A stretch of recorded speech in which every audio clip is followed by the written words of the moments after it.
Welcome to Tales of Wonder. I'm Mardell, and our story this time is How to Find a True Friend from the Crimson Fairy Book.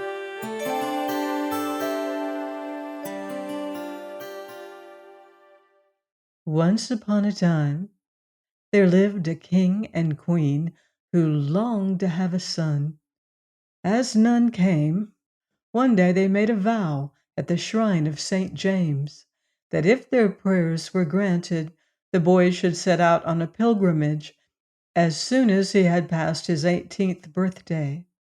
And fancy their delight when one evening the king returned home from hunting and saw a baby lying in the cradle. All the people came crowding round to peep at it and declared it was the most beautiful baby that ever was seen. Of course, that is what they always say, but this time it happened to be true. And every day the boy grew bigger and stronger till he was 12 years old, when the king died and he was left alone to take care of his mother. In this way 6 years passed by, and his 18th birthday drew near. When she thought of this, the queen's heart sank within her, for he was the light of her eyes, and how was she to send him forth to the unknown dangers that beset a pilgrim? So, day by day, she grew more and more sorrowful, and when she was alone, she wept bitterly. Now the queen imagined that no one but herself knew how sad she was. But one morning her son said to her, "Mother, why do you cry the whole day long?" "Nothing, nothing, my son. There is only one thing in the world that troubles me." "What is that one thing?" asked he. "Are you afraid your property is badly managed? Let me go and look into the matter." This pleased the queen, and he rode off to the plain country, where his mother owned great estates. But everything was in beautiful order, and he returned with a joyful heart and said, "Now, mother, you can be happy again, for your lands are better managed than anyone else's I have seen. The cattle are thriving, the fields are thick with corn, and soon they will be ripe for harvest." "That is good news indeed," answered she, but it did not seem to make any difference to her, and the next morning she was weeping and wailing as loudly as ever. "Dear mother," said her son in despair, "if you will not tell me what is the cause of all this misery, I shall leave home and wander far through the world." "Oh, my son," cried the queen, "it is the thought that I must part from you which causes me such grief. For before you were born we vowed a vow to St. James that when your 18th birthday was passed you should make a pilgrimage to his shrine. And very soon you will be 18, and I shall lose you, and for a whole year my eyes will never be gladdened by the sight of you, for the shrine is far away." "Will it take no longer than that to reach it?" said he. "Oh, don't be so wretched. It is only dead people who never return. As long as I am alive, you may be sure that I will come back to you." After this manner he comforted his mother, and on his 18th birthday his best horse was led to the door of the palace, and he took leave of the queen in these words: "Dear mother, farewell, and by the help of fate I shall return to you as soon as I can." The queen burst into tears and wept sore. Then, amidst her sobs, she drew 3 apples from her pocket and held them out, saying, "My son, take these apples and give heed unto my words. You will need a companion in the long journey on which you are going. If you come across a young man who pleases you, beg him to accompany you, and when you get to an inn, invite him to have dinner with you. After you have eaten, cut one of these apples in 2 unequal parts, and ask him to take one. If he takes the larger bit, then part from him, for he is no true friend to you. But if he takes the smaller bit, treat him as your brother, and share with him all you have." Then she kissed her son once more and blessed him, and let him go. The young man rode a long way without meeting a single creature, but at last he saw a youth in the distance, about the same age as himself, and he spurred his horse till he came up with a stranger, who stopped and asked, "Where are you going, my fine fellow?" "I'm making a pilgrimage to the shrine of St. James, for before I was born my mother vowed that I should go forth with a thank offering on my 18th birthday." "That is my case too," said the stranger, "and as we must both travel in the same direction, let us bear each other company." The young man agreed to this proposal, but he took care not to get on terms of familiarity with the newcomer until he had tried him with the apple. By and by they reached an inn, and at sight of it the king's son said, "I am very hungry. Let us enter and order something to eat." The other consented, and they were soon sitting before a good dinner. When they had finished, the king's son drew an apple from his pocket and cut it into a big half and a little half, and offered both to the stranger, who took the biggest bit. "You are no friend of mine," thought the king's son, and in order to part company with him, he pretended to be ill and declared himself unable to proceed on his journey. "Well, I can't wait for you," replied the other. "I'm in haste to push on, so farewell." "Farewell," said the king's son, glad in his heart to get rid of him so easily. The king's son remained in the inn for some time, so as to let the young man have a good start. Then he ordered his horse and rode after him. But he was very sociable, and the way seemed long and dull by himself. "Oh, if I could only meet with a true friend," he thought, "so that I should have someone to speak to. I hate being alone." Soon after, he came up with a young man who stopped up and asked him, "Where are you going, my fine fellow?" The king's son explained the object of his journey, and the young man answered, as the other had done, that he also was fulfilling the vow of his mother made at his birth. "Well, we can ride on together," said the king's son, and the road seemed much shorter now that he had someone to talk to. At length they reached an inn, and the king's son exclaimed, "I'm very hungry. Let us go in and get something to eat." When they had finished, the king's son drew an apple out of his pocket and cut it in two. He held the big bit and the little bit out to his companion, who took the big bit at once and soon ate it up. "Ah, you're no friend of mine," thought the king's son, and began to declare he felt so ill he could not continue his journey.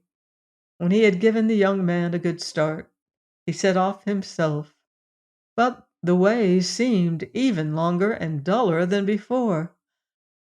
"Ah, if I could only meet with a true friend, he should be as a brother to me," he sighed sadly, and as the thought passed through his mind, he noticed a youth going the same road as himself.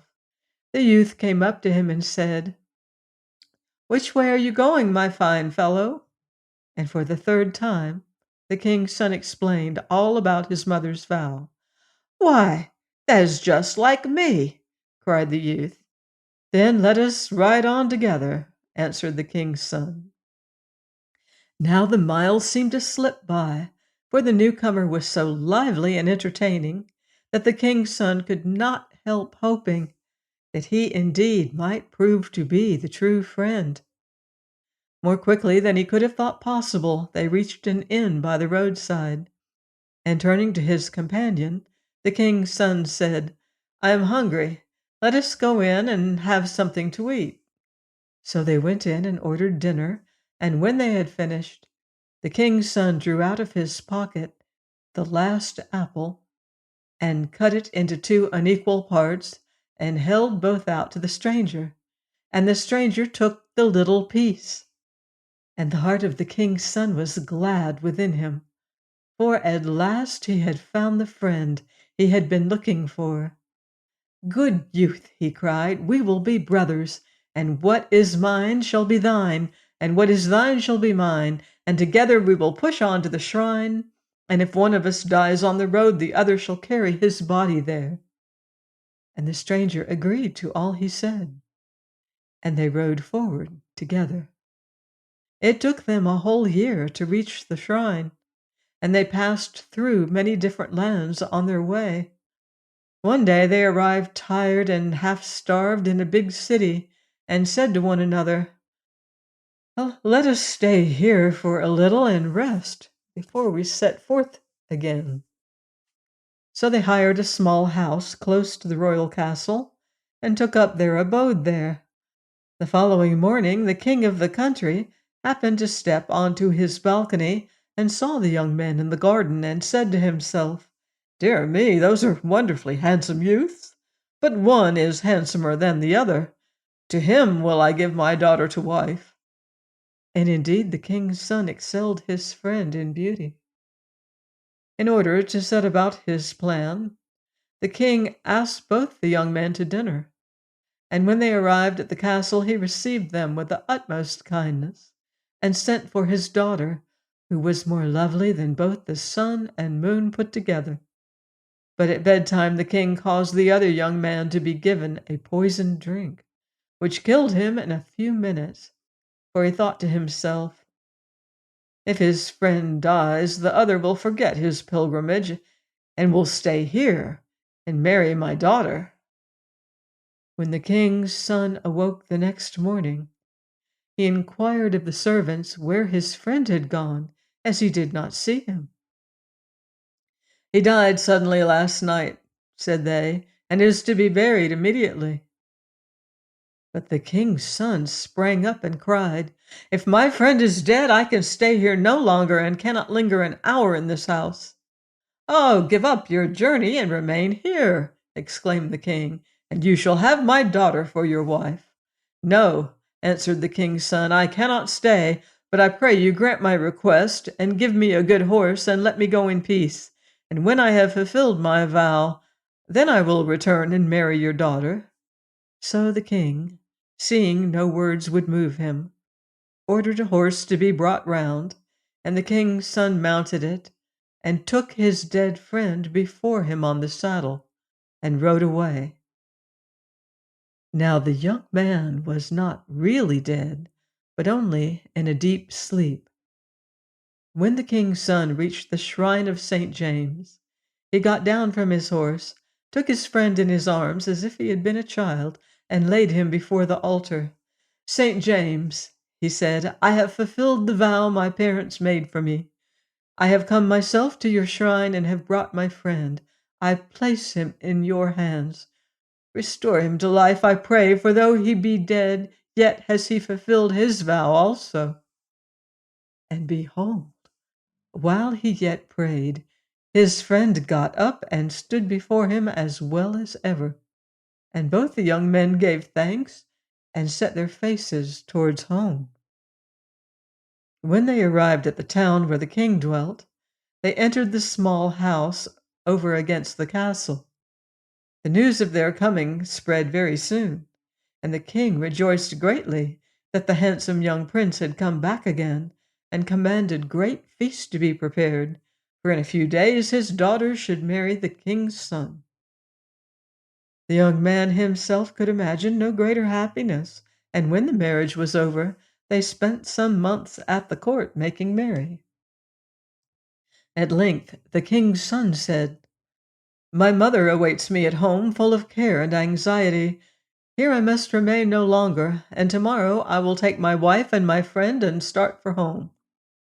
And the king was content that he should do so, and gave orders to prepare for their journey. Now, in his heart, the king cherished a deadly hate towards the poor young man, whom he had tried to kill, but who had returned to him living, and in order to do him hurt, sent him on a message to some distant spot. "See that you are quick," said he, for your friend will await your return before he starts." The youth put spurs to his horse and departed, bidding the prince farewell, so that the king's message might be delivered the sooner.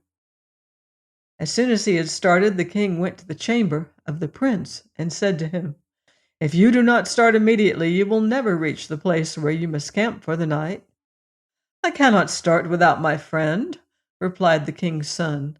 "Oh, he will be back in an hour," replied the king, "and I will give him my best horse, so that he will be sure to catch you up."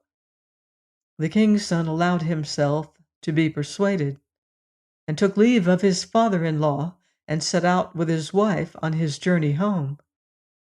Meanwhile, the poor friend had been unable to get through his task in the short time appointed by the king, and when at last he returned, the king said to him, "Your comrade is a long way off by now. You'd better see if you can overtake him." So the young man bowed and left the king's presence, and he followed after his friend on foot, for he had no horse. Day and night he ran, till at length he reached the place where the king's son had pitched his tent, and sank down before him a miserable object, worn out and covered with mud and dust. But the king's son welcomed him with joy, and tended him as he would his brother. And at last they came home again, and the queen was waiting and watching in the palace, as she had never ceased to do since her son had rode away.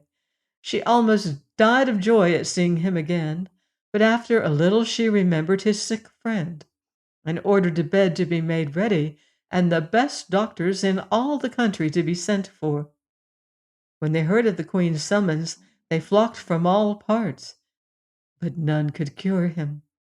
After everyone had tried and failed, a servant entered and informed the queen that a strange old man had just knocked at the palace gate, and declared that he was able to heal the dying youth. Now this was a holy man, who had heard of the trouble the king's son was in, and had come to help. It happened that at this very time a little daughter was born to the king's son, but in his distress for his friend, he had hardly a thought to spare for the baby. He could not be prevailed on to leave the sick bed, and he was bending over it when the holy man entered the room. "Do you wish your friend to be cured?" asked the newcomer of the king's son. "And what price would you pay?" "What price?" answered the king's son. "Only tell me what I can do to heal him." "Listen to me, then," said the old man. "This evening you must take your child and open her veins and smear the wounds of your friend with her blood, and you will see. He will get well in an instant." At these words, the king's son shrieked with horror, for he loved the baby dearly, but he answered, "I have sworn that I would treat my friend as if he were my brother, and if there is no other way, my child must be sacrificed." As by this time evening had already fallen, he took the child and opened its veins and smeared the blood over the wounds of the sick man, and the look of death departed from him, and he grew strong and rosy once more. But the little child lay as white and still as if she had been dead. They laid her in the cradle and wept bitterly, for they thought that by next morning she would be lost to them. At sunrise the old man returned and asked after the sick man. "He is as well as ever," answered the king's son. "And where's your baby?" "In the cradle yonder, and I think she is dead," replied the father sadly. "Look at her once more," said the holy man, and as they drew near the cradle, there lay the baby smiling up at them. "I am St. James of Lizia," said the old man, "and I have come to help you, for I have seen that you are a true friend. From henceforward live happily, all of you, together, and if trouble should draw near you, send for me, and I will aid you to get through them." With these words He lifted his hand in blessing and vanished. And they obeyed him and were happy and content and tried to make the people of the land happy and contented too. Please join me next time for another enchanting story here on Tales of Wonder.